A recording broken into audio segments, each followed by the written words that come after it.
Integrated judiciary का मतलब क्या होता है? इंटीग्रेटेड जुडिशरी का मतलब देखिए, अनलाइक इन यूएसए में तभी मैंने पहली बार ही मैंने बताया था, यूएसए में होता क्या है, वहां पर हर एक स्टेट का अपना अपना संविधान है, ठीक है।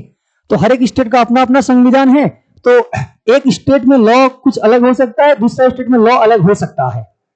Example, abortion can be legal in one state in America and other state में वो इलीगल हो भी सकता है, बट इंडिया में ऐसा नहीं होता है। हमने पहले ही चर्चा किया था कि इंडिया में चाहे सेंटर हो चाहे स्टेट हो, हम हर जगह के लिए, सेंटर और स्टेट सबके लिए हम एक ही संविधान को फॉलो करते हैं।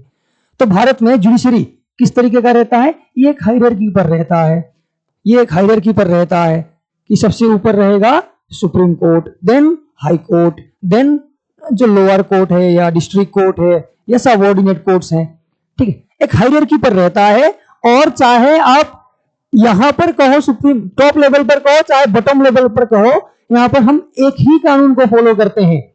अगर असम के अंदर अगर एबॉर्शन इलीगल है, तो वो तमिलनाडु, कर्नाटका, हर कोई स्टेट में वो इलीगल हो जाएगा। अमेरिका का जैसा नहीं है।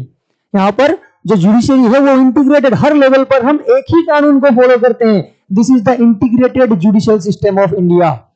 आगे हम जुडिशरी को पढ़ेंगे तो ये सब चीज को भी हम समझेंगे ना। Indian judiciary, supreme court, high court को पढ़ेंगे तो ये सब चीजों की हम समझने की कोशिश करते हैं कि जुडिशरी इंडिपेंडेंटली कैसे काम करता है ना। जुडिशरी में जब अपॉइंटमेंट किया जाता है तो उसको अपने मर्जी से हम नहीं हटा सकते हैं। वो इंडिपेंडेंट जुडिशरी हम देखेंगे, चर्चा करेंगे।